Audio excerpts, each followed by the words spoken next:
Estudo de O Livro dos Espíritos, Introdução, Parte 1. Introdução doutrinária. O trecho da Introdução, Parte 1 de O Livro dos Espíritos que estamos contemplando é uma espécie de portal da doutrina. Antes de falar de alma, de espírito, de leis morais e de destino, Kardec para e educa a linguagem. Ele mostra que não existe educação do espírito sem educação do pensamento, e não existe pensamento claro sem palavras claras. A distinção entre espiritualismo e espiritismo, tão simples à primeira vista, é decisiva.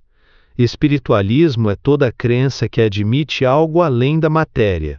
Espiritismo é a doutrina que toma por princípio as relações do mundo material com os espíritos, situando-se como uma fase específica dentro da grande família espiritualista. Essa precisão verbal não é detalhe técnico. Ela toca a lei de progresso porque a humanidade avança do vago para o nítido, do sentimento genérico para a fé raciocinada.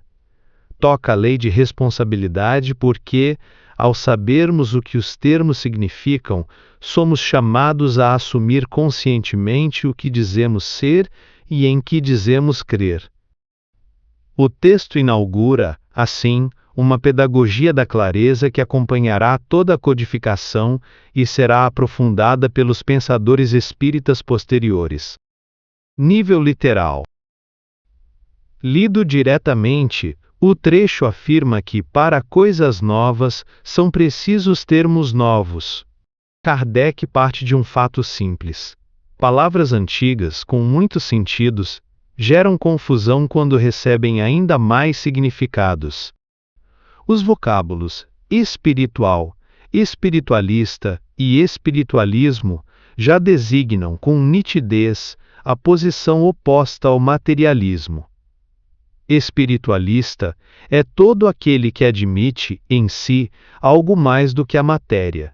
Esse espiritualismo, no entanto, não implica necessariamente crer em espíritos enquanto individualidades, nem em sua comunicação com o mundo corporal.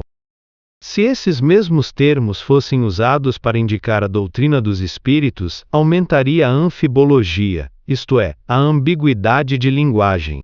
Poder-se-ia chamar espiritualista tanto quem apenas crê numa alma imaterial, quanto quem aceita a mediunidade tal como estudada pelo Espiritismo, sem que se distinguissem campos e responsabilidades. Para evitar isso, Kardec propõe termos novos: espírita e espiritismo. São palavras que derivam diretamente de espíritos, recordam a origem e o sentido radical da doutrina, e conservam para espiritualismo o seu uso próprio. Em seguida, ele formula a definição central. A doutrina espírita ou espiritismo tem por princípio as relações do mundo material com os espíritos ou seres do mundo invisível. Seus adeptos serão chamados espíritas ou, se quiserem, espiritistas. E, por fim, situa o Livro dos Espíritos em dois planos. Como especialidade, contém a doutrina espírita. Como generalidade, prende-se à doutrina espiritualista, de que apresenta uma das fases. Por isso traz em seu cabeçalho a expressão filosofia espiritualista. Espiritismo, portanto, é espiritualista, mas espiritualismo não é sinônimo de espiritismo. Nível simbólico. Embora seja um texto conceitual, ele trabalha com imagens discretas, mas muito sugestivas. A primeira é a de coisas novas pedindo termos novos.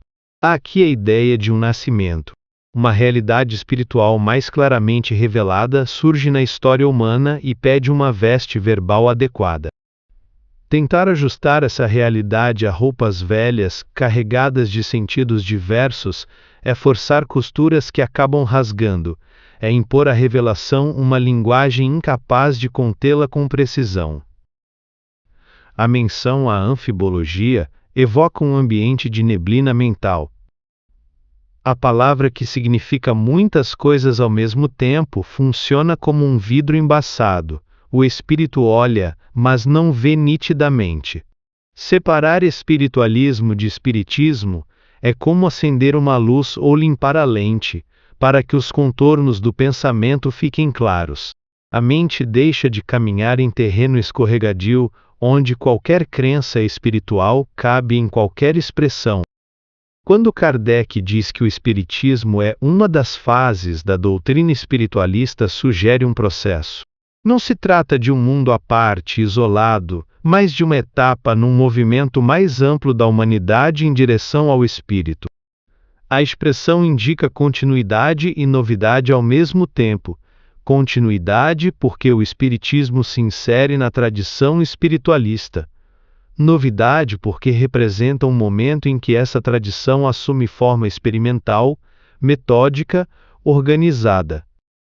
Por fim, o cabeçalho Filosofia Espiritualista funciona como um sinal de travessia.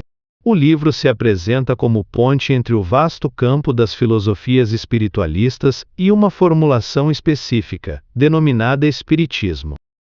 O nome escolhido não é um enfeite. É um marco que indica direção e delimita o caminho. Nível espiritual, movimento da alma. Do ponto de vista da alma, esse trecho convida a uma passagem interior que poderíamos descrever como saída da confusão confortável para a lucidez responsável. O estado inicial é a indistinta sensação de ser espiritual. Muitas pessoas se dizem espiritualistas. Creem em Deus, na alma, na vida futura. Usam termos como espiritualidade, mediunidade e espírito, mas sem distinguir se estão falando de uma crença vaga em algo além da matéria, de um dogma religioso tradicional ou da doutrina espírita tal como definida por Kardec. É um estado em que o sentimento de que existe algo a mais dispensa o esforço de pensar com precisão e de assumir as consequências morais daquilo em que se crê. O movimento proposto pelo texto é o do discernimento.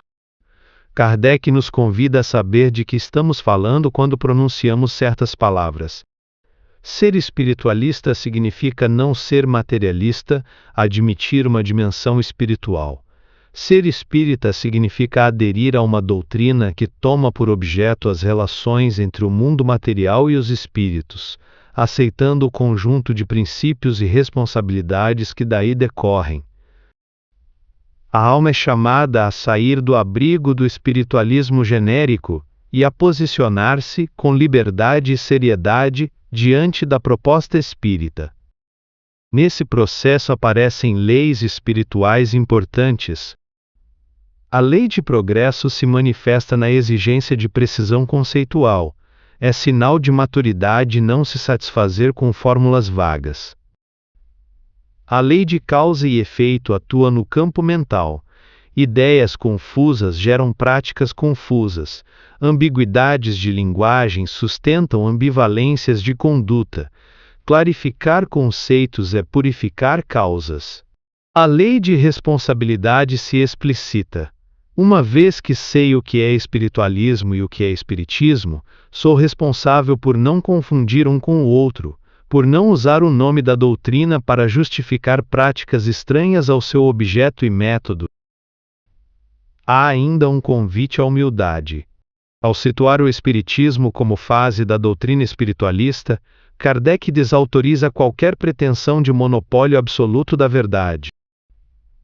A alma é estimulada a reconhecer-se parte de uma história maior, sem deixar de assumir a especificidade e a seriedade da revelação espírita. Nível vivencial consciencial, aplicação pessoal. Na prática, esse trecho nos convida a rever a maneira como usamos as palavras, como nos definimos e como situamos nossa fé no cotidiano. No plano da identidade, é uma chamada à honestidade interior.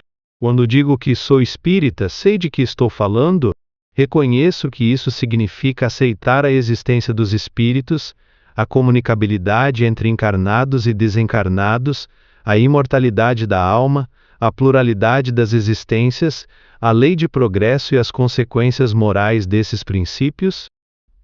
Ou utilizo o termo apenas para indicar que não sou materialista e que simpatizo com ideias gerais sobre o espírito? O texto convida a alinhar a palavra que me define com a realidade das minhas convicções e compromissos. No plano da linguagem, sou convidado a vigiar a forma como emprego espiritual, espiritualismo, espírita e espiritismo. Em conversas, exposições, textos e publicações, misturar esses termos como se fossem equivalentes gera mal-entendidos e obscurece o testemunho doutrinário. A aplicação concreta é simples e exigente. Chamar espiritualismo ao que é espiritualismo, chamar espiritismo ao que está dentro da codificação, não usar o nome da doutrina para práticas que a contradigam ou para opiniões pessoais não fundamentadas. No convívio com outras crenças, o texto inspira uma postura dupla, firmeza e respeito.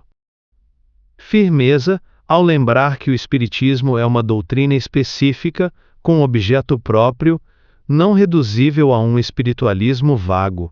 Respeito ao reconhecer que todo aquele que crê em algo além da matéria é nosso irmão em espiritualismo, ainda que não seja espírita.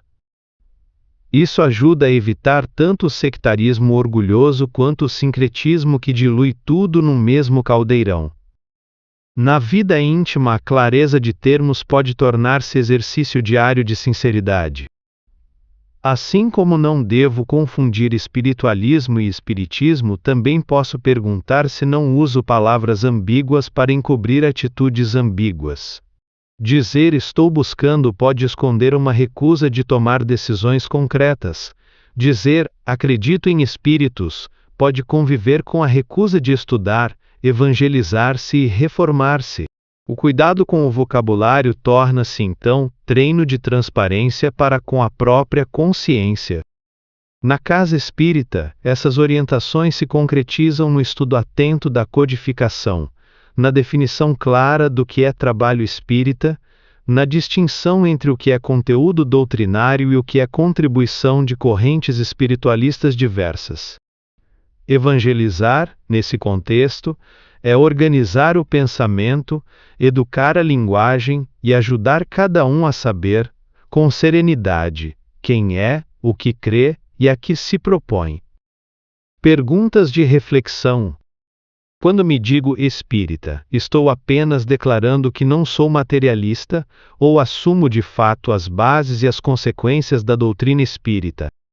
Costumo usar as palavras espiritual, espiritualista e espírita de maneira indistinta?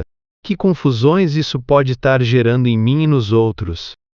Tenho clareza de que o Espiritismo é uma doutrina específica sobre as relações entre o mundo material e os espíritos, dentro do vasto campo espiritualista, e não apenas um nome genérico para qualquer experiência espiritual. Na casa espírita, ajudo a preservar a precisão doutrinária, distinguindo o que pertence à codificação daquilo que é apenas opinião, hábito cultural ou prática de outros espiritualismos. Como lido, no dia a dia, com irmãos que são espiritualistas sinceros, mas não espíritas? Consigo unir respeito fraterno e fidelidade à especificidade da doutrina? Em que áreas da minha vida ainda mantenho anfibologias semelhantes às da linguagem, isto é, zonas de ambiguidade onde evito definir com clareza o que creio e o que decidi viver? Eixos de transformação interior. Clareza conceitual como higiene mental. Este trecho ilumina a necessidade de nomear bem as coisas. O espírito é convidado a cultivar precisão doutrinária, estudando e usando os termos segundo o sentido que Kardec lhes conferiu. A armadilha desmascarada é a preguiça intelectual que reduz tudo à espiritualidade, permitindo misturas incoerentes e enfraquecendo a força moral da mensagem. Assumir serenamente a identidade espírita. Ao distinguir espiritualismo de espiritismo e definir o objeto da doutrina, o texto chama cada um a um posicionamento consciente. A transformação pedida é passar do rótulo social para o compromisso íntimo. Se me digo espírita, que isso corresponda a estudo, reforma íntima e serviço. A armadilha desvelada é o uso leviano do nome espírita como simples adjetivo de simpatia, sem adesão real. Humildade histórica e respeito no campo espiritualista. Ao situar o espiritismo como uma fase da doutrina espiritualista, o texto impede tanto a superioridade arrogante, quanto a diluição relativista. O eixo de mudança é aprender a ver a doutrina como parte de um movimento maior da humanidade, reconhecendo o que ela tem de novo sem desprezar outras formas sinceras de espiritualismo. A armadilha exposta é o sectarismo que rebaixa todos os demais, e o sincretismo que dissolve a identidade espírita em um espiritualismo indistinto.